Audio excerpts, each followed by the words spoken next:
Ça y est, enfin une nouvelle montre Huawei GT Pro. Si vous êtes sur la chaîne depuis un moment, vous le savez, j'ai toujours adoré les montres de chez Huawei. J'ai eu la GT, la GT2 Pro, la GT3 Pro, l'année dernière la GT4 et j'ai même depuis plusieurs mois maintenant la Watch Fit 3.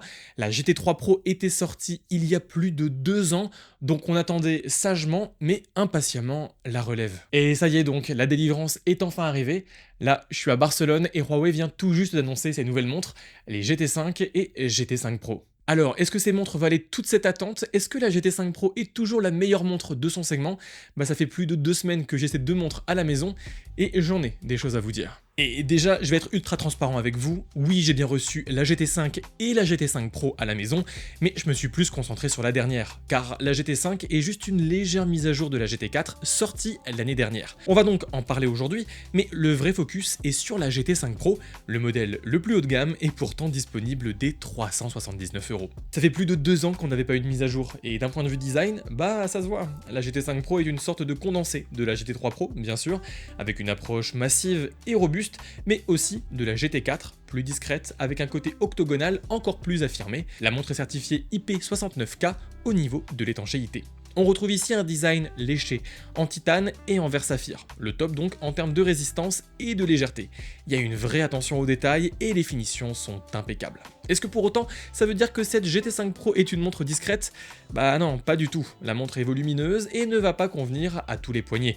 Et vous le savez désormais, mais j'ai des poignets d'enfant, donc sur moi, cette GT5 Pro trouve une sorte de limite. C'est pas inconfortable, mais presque. Ça fait pas con non plus, mais presque. Cette taille, combinée à un poids assez élevé, car on parle de plus de 50 grammes, et un nouveau design de bracelet qui force le bracelet à s'incliner vers le poignet, fait qu'au final, je trouve que cette GT5 Pro a tendance à bouger un petit peu plus que les autres montres du constructeur. Une problématique qui nous force à resserrer le bracelet de quelques crans lorsque l'on part en activité sportive, sous peine d'avoir quelques surprises, mais ça, on en parlera après. Et bon à savoir, ça c'est un problème présent que sur la Pro, la GT5 standard a un bracelet plus libre, plus confortable. À droite des montres, on retrouve 2 boutons. Une couronne rotative et un bouton simple pour le lancement d'activité. La GT5 est dans la même veine que la GT4 de l'année dernière et offre un design moins massif, plus minimaliste, mais aussi légèrement plus féminin dans cette édition 41 mm. La vraie différence se fait surtout au niveau de la taille du boîtier, car au final, la GT5 Pro, aussi massive soit-elle, n'offre pas un écran si grand que ça. Beaucoup d'espace n'est pas utilisé et c'est dommage, je trouve. Mais justement, restons sur l'écran. La GT5 Pro 46 mm offre un écran de 1,43 pouces. Et comme d'habitude, l'écran est excellent, fluide et bien lumineux comme il se doit, même pour une utilisation en extérieur. Bien évidemment, j'ai une certaine préférence pour l'écran du modèle Pro car il vient de série avec un verre de protection en saphir. Et c'est une vraie force pour une montre puisque ça vient garantir une résistance aux rayures quasi parfaite. À l'utilisation et au quotidien, c'est pourtant pas cet écran qui va nous surprendre, mais plutôt le raffinement logiciel dont Huawei a fait preuve. Si on commence à avoir l'habitude de HarmonyOS, le système d'exploitation de Huawei, je dois avouer que là dans la version 5.0, on a une expérience logicielle plus aboutie. De nombreuses animations ont été repensées, améliorées, et ça se remarque tout de suite. Sur ces nouvelles montres, Huawei étend la possibilité de répondre aux messages, précédemment limités à des emojis ou à des réponses rapides, désormais on peut accéder à un clavier complet, ce qui peut trouver un intérêt dans certaines situations. Malheureusement, on constate que Huawei reste un petit peu empêtré dans les mêmes carcans logiciels avec 3 niveaux d'intégration. Si vous avez un téléphone Huawei, donc sous HarmonyOS, pas de problème, vous avez 100% des fonctionnalités. Par contre, si vous avez un téléphone Android, vous allez perdre le paiement sans contact, mais également la possibilité de répondre aux messages par la voix et l'assistant vocal Celia. Et si vous avez un iPhone, vous perdez en plus la possibilité de répondre aux messages et la possibilité de mettre de la musique localement sur la montre. Donc c'est des différences qui perdurent et qui sont assez notables en pratique, donc faites gaffe au moment de l'achat. Je regrette aussi que malgré ce support logiciel, parfois approximatif, Huawei ait décidé de lancer un abonnement premium pour certaines fonctionnalités avancées, comme des courses à pied guidées dans certaines villes d'Europe ou encore des cours de sport en vidéo. Ouais, je suis pas convaincu de la démarche, j'ai critiqué ça chez Google avec Fitbit, c'est pas pour que Huawei fasse la même chose. Et à part ça, niveau logiciel, pas de changement significatif en 2 ans. Oui, c'est vrai, dans ces nouvelles GT5 Pro, on retrouve aussi Petal Maps, l'application concurrente de Google Maps made in Huawei. Pour son fonctionnement, il faut installer l'application Petal Maps sur son téléphone, mais n'espérez pas avoir un tracé sur la montre car au final, cette application ne sert que pour de la navigation basique, virage par virage. Dans le même registre, n'espérez toujours pas retrouver un store applicatif débordant. Depuis mon test de la Watch 3 Pro en 2021, je vois pas beaucoup de différence. En 3 ans, on est désormais à 40 applications, c'est encore trop peu. Au niveau de l'autonomie et de la recharge, ici on retrouve des chiffres très corrects. De 6 jours pour la plus petite GT5 jusqu'à 13 jours pour la GT5 Pro, on a affaire à des chiffres vraiment très bons. On est à la croisée des chemins entre les montres ultra connectées qui offrent entre 1 et 3 jours et les montres plus endurantes de chez Garmin ou Amazfit avec plus de 20 jours au compteur. C'est un bon compromis perso. En vrai, 13 jours ça permet de partir à coup sûr l'esprit léger, surtout que en plus Huawei est probablement le dernier constructeur à offrir de la recharge sans fil classique sur ses montres haut de gamme, donc même si un chargeur est inclus dans la boîte, permettant une recharge en 1h40, il est toujours possible de poser la montre sur un chargeur sans fil normal pour gagner quelques pourcents en échange d'une chauffe accrue, et malheureusement le design des bracelets de la GT5 Pro pose problème pour permettre à la montre de se poser à plat, il faudra donc soit ruser, soit retirer les bracelets. Si jusqu'à présent vous n'avez pas l'impression de vous mettre beaucoup de nouveautés sous la dent avec cette GT5 Pro, bah vous avez raison, puisque la principale nouveauté de cette montre se situe en fait à l'arrière, avec un tout nouveau capteur de santé, un capteur TrueSyn de dernière génération, qui est censé offrir des données avec une meilleure fiabilité. Bah ok, on va voir ça ensemble. La GT5 Pro offre une myriade de fonctionnalités niveau santé.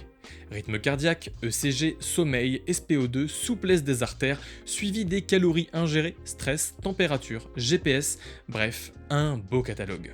L'ECG est vraiment utile et permet d'avoir rapidement une visibilité sur l'état de son cœur, pareil pour la souplesse artérielle. Le suivi des calories est intéressant mais ne remplace pas une application plus puissante comme MyFitnessPal ou Yazio par exemple. La détection du sommeil est toujours de bonne facture mais elle perd en précision par rapport aux anciens modèles. J'ai pu remarquer des moments d'éveil prolongés comme là par exemple, sauf que je sais que je dormais à ce moment-là, donc bizarre. Et surtout si j'étais un des premiers à souligner que les montres de Huawei arrivaient à bien faire la distinction entre la période de réveil et le moment où je sortais du lit, bah là maintenant c'est plus vraiment le cas. Si je sors du lit à 10h alors que je me suis réveillé à 9h, bah la montre pense que je me suis bien réveillé à 10h. Une autre perte de précision que j'ai pu observer, c'est au niveau du rythme cardiaque. Lors d'une course à pied officielle, mon rythme cardiaque n'avait pas de sens par rapport au relevé de ma Fit 3 sur une course similaire 6 jours plus tôt. Pris d'un doute, j'ai décidé de refaire une sortie running ce matin à Barcelone avec Guy Bordelais et je peux vous confirmer que oui, mon modèle a semble-t-il un problème. Alors est-ce que c'est le bracelet qui ne marche pas sur mon petit poignet ? Bah peut-être. En attendant, la GT5 Pro de Guy Bordelais et la GT5 de ma femme se révèlent être super précises, donc je laisse le bénéfice du doute. Vu qu'on parle de course et de précision, il m'apparaît important d'évoquer la question du GPS. Ici, on a du monobande, dopé à l'intelligence artificielle, et la précision est remarquable. On a la même précision sur les deux montres, et ça permet d'avoir un tracé très fin de nos sorties. Et ça c'est idéal si vous voulez être sérieux dans vos statistiques. Il est également possible de connecter votre montre à l'application Komoot pour importer des routes et afficher le tracé GPX, mais je trouve que le process manque de fluidité et donc on va plutôt se concentrer sur une autre nouveauté qui réside dans la possibilité de télécharger des maps hors ligne par région du globe, ce qui permet pendant la course de mieux vous repérer. Après la course, les données affichées sont intéressantes, avec notamment des données poussées, comme par exemple la balance droite-gauche, le temps en l'air ou encore la fréquence des pas, et ça aussi c'est des données ultra utiles pour le running. Huawei devient donc de plus en plus pertinent dans le monde de la course à pied, et je trouve ça cool. Autre spécificité de cette GT5 Pro, c'est la présence d'un baromètre capable de mesurer la profondeur d'immersion. Alors c'était déjà présent sur la GT3 Pro, mais la Huawei a amélioré la détection, alors ça va jusqu'à 40 mètres, ça calcule aussi la température de l'eau et de nombreuses métriques sont disponibles pour de la plongée amateur. J'ai pas eu l'occasion de faire une plongée poussée, mais ce petit tour en piscine m'a aussi permis de vérifier la fiabilité des données en natation, et aucun souci à ce niveau. Les GT5 et GT5 Pro sont aussi des montres qui font le focus sur d'autres sports, comme par exemple le vélo ou encore le golf, mais là il y aura des mises à jour pour ajouter pas mal de fonctions en septembre ou octobre. Les GT5 et surtout cette GT5 Pro sont donc d'excellentes montres connectées.